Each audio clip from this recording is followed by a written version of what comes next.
Welcome to the Sustaining Creativity Podcast. I'm your host, Mari Riesberg. Over the past several years, I've combined my degrees in acting and somatic psychology to share my sustaining creativity techniques with performers. And now I've decided to share with a bigger audience that includes you. I believe we are all creative, and this podcast is all about that. I'll be interviewing people from all backgrounds, ages, and creativity experiences to share just how creative we all are. Today, I'll be chatting with Braith Bamkin, entrepreneur, speaker, and business owner. Please enjoy Braith Bamkin.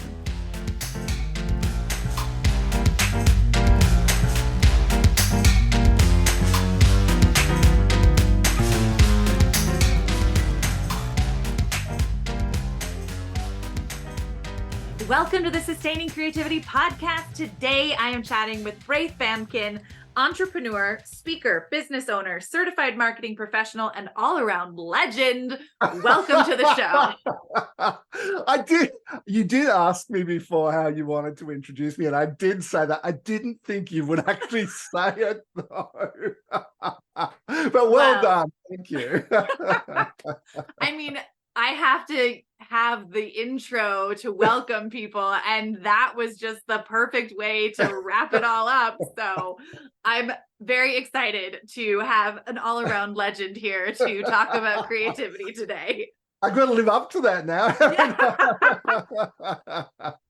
Beautiful. Thank you. Well, if you wouldn't mind letting our listeners know a little bit more about who you are and what you do. Well, currently where I play in the world is I've been the executive director of BNI in Melbourne in Australia for 15 odd years. So BNI is the world's largest professional referral networking group. It's an amazing thing. It changed my life. I also do a lot of keynote speaking, and I'm running programs live and in person. I've kind of like done the Zoom thing, and now I'm going back to live because people like live. Go figure. Human connection. Who would have thought? Yeah. Absolutely. Well, that's exciting that you get to have kind of both experiences. I know, right? And now coming back in person to have that in vivo experience, real life. Yeah. Well, it's the love, because when you're training and you're presenting on stage, you feed a lot from the energy of the audience. And I love seeing audiences getting light bulb moments and lighting up with stuff that, I can share with them, because I just want to help people. Yeah. Well, how did you get into the keynote speaking arena? Well, apparently I know some stuff. Surprise. Surprise. Well, if people can't see me, I'm 60 is only 3 years away, put it that way. I'm very proud of being 57. I don't have a problem with that. But, I think by this point in your life, if you haven't picked up a few things that are able to be shared, then what have you been doing all that time? But I say that every single one of us, no matter who we are and what we're doing, we have something to share with the world. And so often people say, oh, I don't have anything. I've never done anything. Every one of us has a story. Every one of us has something to share. And every one of us can contribute to the planet to lift us up to the next level. And I think that's the whole purpose of being a human. Yeah. Oh, I love that. I love that idea that no matter who you are, what you've done something that can be shared, and someone else will gain something from hearing your story or hearing the things that you've gone through or the things that you're currently doing or experiencing. Yeah. And honestly, we're already off topic, but if you ever want to help, if you ever want to feel good about yourself, here's the best tip you'll get all day. If you're ever feeling down or flat or woe is me, go and do something nice for somebody else. It could just be something really simple, like giving them a call and sharing, something that you've done, a win that you've had, or something. The minute you do something nice for somebody else, you change the biochemistry in your body, and you actually start to feel good. So if during that, that big pause that we had from 2020, that C word we don't talk about. Yes. I was saying to people all the time, get out of your head and do something for somebody else. You will make a difference to somebody else. Just a simple, kind word can really lift people up. And it made people feel good. And I love doing that. Anyway, so I'm already off tangent. No, I love I had to it. keep on track. I Well, think it is a it's so creativity part of podcast. it is about, contributing and doing things that bring you joy. I think is a creative expression and creative experience. So I'm curious, when you think about creativity, what does it mean to you to be creative? Well, when I first came across your podcast, I was thinking, oh, I'm not creative. I'm a business person. What creativity have I got? And then I realized that I actually have a lot of knowledge and I have an ability to share that knowledge. And I can help other people to improve where they're at in their business. And that is a skill and that's really creative.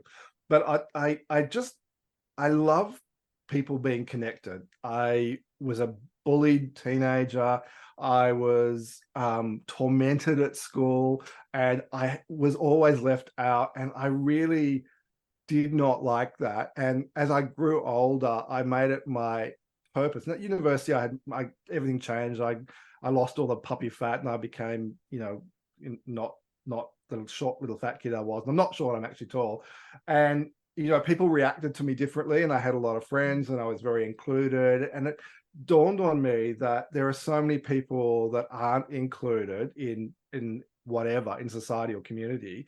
And it's up to us to make everyone welcome and connected. And I have, since my late teens, made an absolute point of making sure everyone feels connected and included, because what more could you ask for on the planet? I love it. And that experience of being connected can be creative. It is Creating creative. connection is, I love it. Highly is creative. And look, you haven't probably read this in my bio. I probably didn't share this with you, but I'm actually a certified laughter yoga instructor, which you can probably guess because I laugh a lot. And I'm also a breathwork coach. Now, I don't do that for work. Before people ring me and say, can you teach me? I'm like, I've written a book. You can read my book if you want. But I really see that as a creative outlet for me. I love doing that. I did the laughter yoga thing because I had an injury and I had come back from that.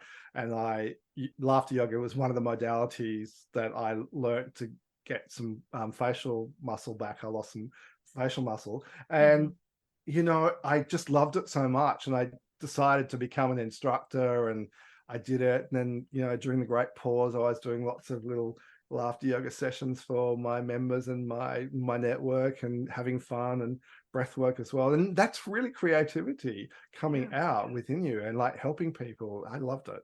I love it. And I love the ways, there are so many unique ways to connect with others, and finding ways that bring you joy, that share that joy with other people is a magical experience. And I love hearing everyone's different way of doing that.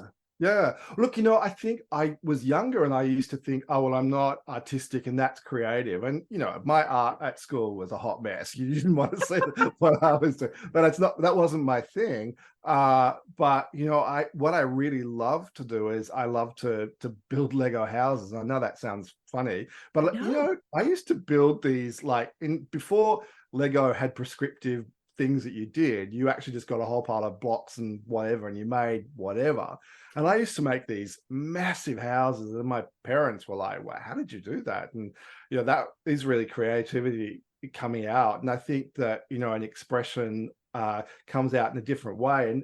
And I always thought creative meant painting, singing, whatever. But I realized that creating is stuff like that. It's I love being in the outdoors. It's being outdoors. That's creative. I love just, hey, I'm a tree hugger. I literally am a tree hugger. I love it. Me too. I know. It's beautiful. And there are so many ways that you can express yourself to the world, and the world wants it. Yeah, absolutely. Oh, I love it. I love the Lego history, and I love the recognition of, oh, I actually am creative. I think so many people put these limits on themselves that they aren't creative, the things they do. I was talking to someone the other day and they were saying, oh, I'm not creative, but they love to color code their calendar.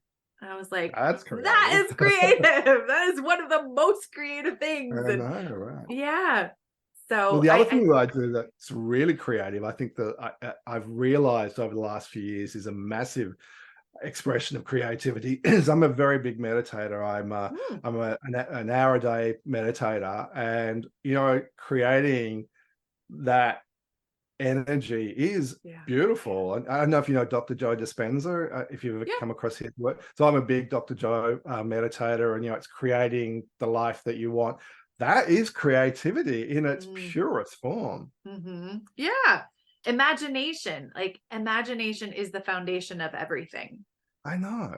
Who wants to, imagination in the business world, we try and stamp down childlike behavior. And in laughter yoga, we say, look, be childlike, because they're unbridled in their expression of joy. But in the business world and the grown-up world, we're trying to always stamp down, behave in a certain way. But why? Like, just let it all go. Exactly. Well, in the business world, I imagine you come across challenges, creative challenges. What are some of the creative challenges you've come up against, and then how do you navigate them? Yeah.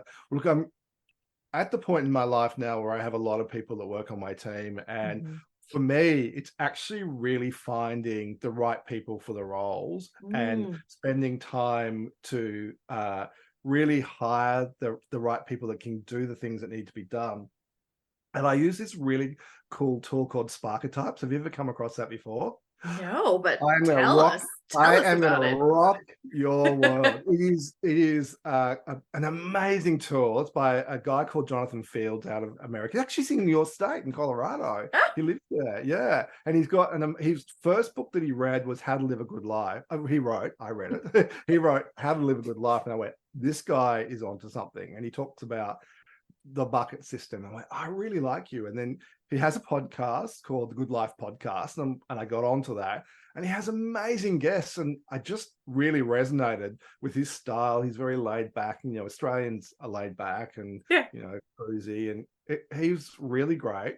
And then he created this new way of looking at, it's not like a personality test, but it's a way of looking at what lights you up in your life. And it's called Sparketype, Sparketypes. And he has this system where you go in and you fill in these questionnaires, and there's hundreds of thousands of people who have done this. So the accuracy is really high.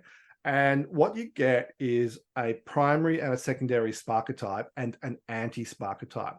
So what it shows you in your anti-Sparketype is the sort of stuff that doesn't make you happy, that drains you and drains your energy. So for me, it's organization. That is like not my thing.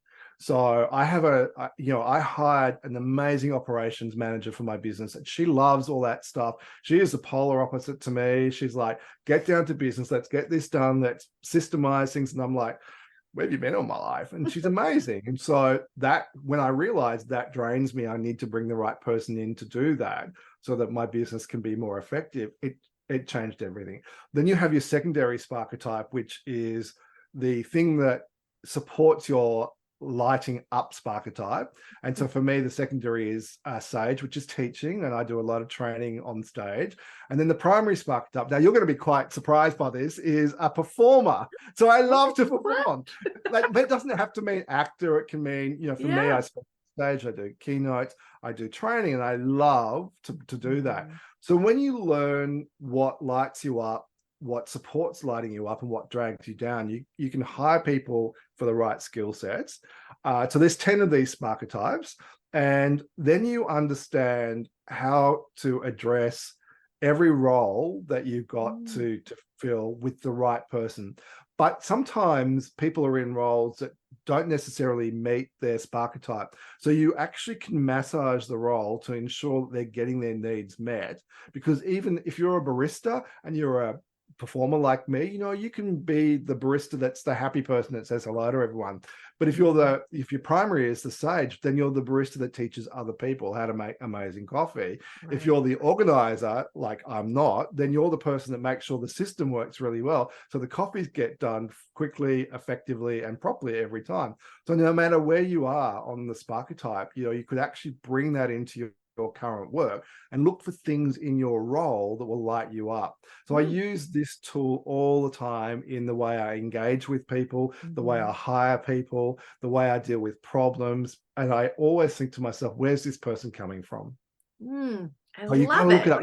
It's free to do the Sparketype assessment. You'll get a free Sparketype assessment. Look, I loved it so much. I went and became a Sparketype assessor. And I don't do it outside of my business, but for all of my team, I know how to use it because I've got 30 or 40 people on my team. I just make sure I support them the best way for them and understand what lights them up. And so how can I meet that need? Oh my goodness. It's the coolest thing. It's going to rock your world. Yeah, it sounds amazing. And how to really recognize those creative challenges and creatively solve the problems and create a well-functioning, usable collection of people that are all lit up. Well, it doesn't tell you go be a doctor or a lawyer or a brick maker or a baker, but it tells you the sort of stuff that's going to fill you up. And if we're doing stuff that fills us up, we're intentional about what we do, then the world's just a better place, right? It absolutely is. Oh my gosh, I'm so curious for you. What's your earliest memory of being creative? Lego.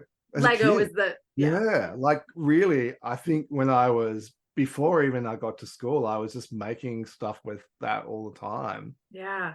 Nice. And so in your life today, what are the creative things that you only do for yourself that you don't share with other people? So now all I do laughter yoga is for me, and breath work is for me, and meditation is for me, and I do traditional asana yoga, and I find that quite a creative outlet, and I love doing that sort of stuff just for me because it grounds me and it meets my needs in a really healthy way.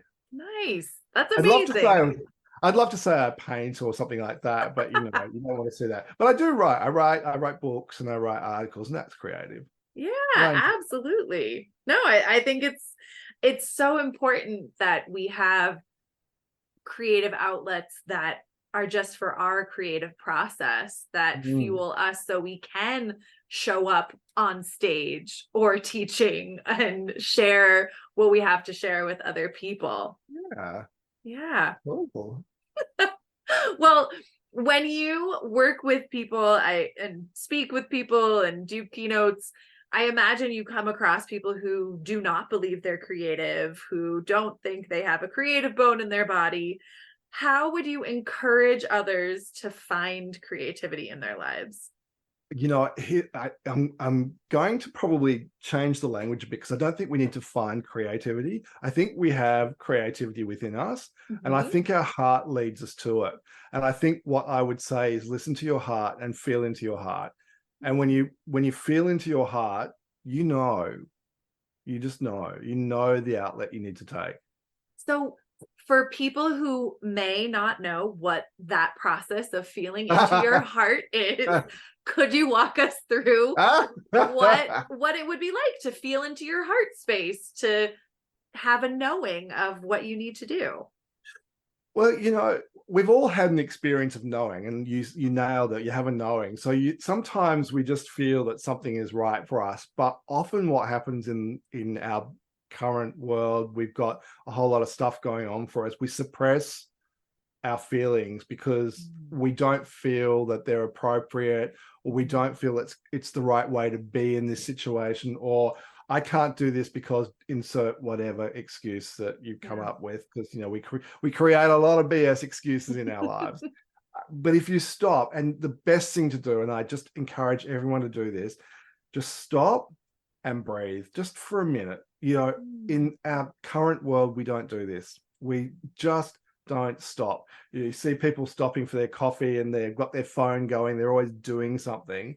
So the process that I just love to do, and I do this several times a day, is I just sit, I close my eyes, and I breathe in through my diaphragm just 3 times, just 3 diaphragmatic breaths, and it just plugs you in. And then you can feel where you're meant to go with the next move. And look, I'm a middle-aged white business person now. We've been counseled a long time ago, but I can feel where I'm supposed to go. And I would say I'm successful in business. And I think it's because I'm intuitive about where I need to go, because I stop and I feel into my heart. And we often don't talk about this in the business world, is feel your feelings, but feelings are what guides you. That's what moves you forward. Yeah. Just sit, pause. Have a pause. Have a pause. Great reminder. We definitely don't do it enough in society, in our lives. And how do you remind yourself to pause? Well, I've been doing it for a long time, but when I first started doing it, mobile phones started having timers on them. So I would put a timer on at, I don't know what's going on with my computer. Can you hear that dinging away? I did just hear that ding, but that's fine. But you know what that is? That's my computer telling me to stop. And pause. I have a thing on my computer saying if I've been on something for more than an hour, it pops up and says stop. So, but you can do that. So mobile phones, you can have your mobile phone set for, let's go for 2 hours to start off with. Just say pause, and you just put your mobile phone down, put whatever you're doing down, put your hands on your lap, sit upright, close your eyes, and just breathe in through your diaphragm. Just 3 minutes, three breaths. It's not even a minute. 3 breaths is about 50 seconds if you do them slowly. Your coworkers will go, is she okay? Is he okay? But you know what? After a while, that becomes innate, and you just do it. So for me, I don't need the reminders anymore. I do this. And my favorite thing is when I go and get a coffee, or if I'm going to the bathroom, if I'm working or getting some water, before I go and do that, I just pause. I do it lots in the day. It really offers that check-in with yourself.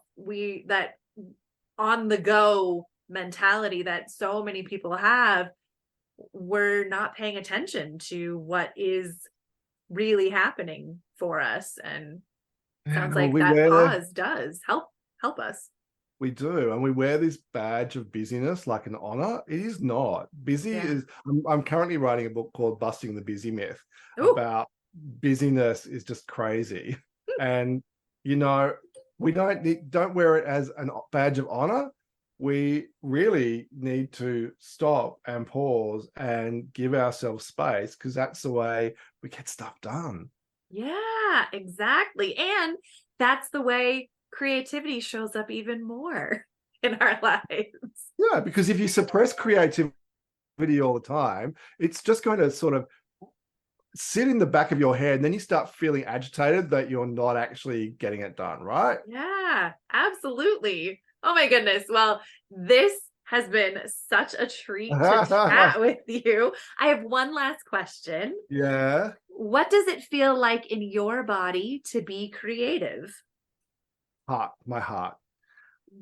When I feel my heart open and I feel a sense of ease, I absolutely know that I'm in a creative space, and I know that that's the place where I can do stuff. I love it. That's amazing. And I know exactly what you're talking about. So thank you for sharing. And if people want to learn more about the things that you do, where they can find your books, where could they go about doing that?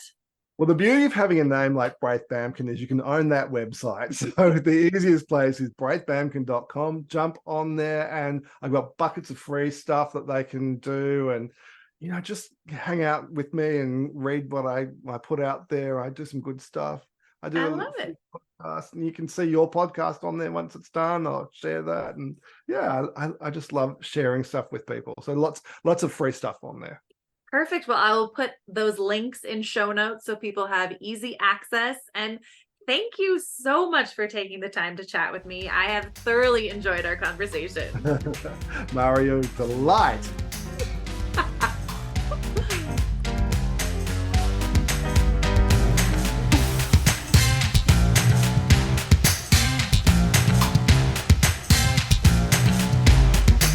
Thanks for listening to the Sustaining Creativity Podcast. We'd love to keep in touch, so follow us on Facebook and Instagram. We are at Sustaining Creativity. Make sure to subscribe to the podcast wherever you listen to podcasts. Tag your friends and family so they can listen too.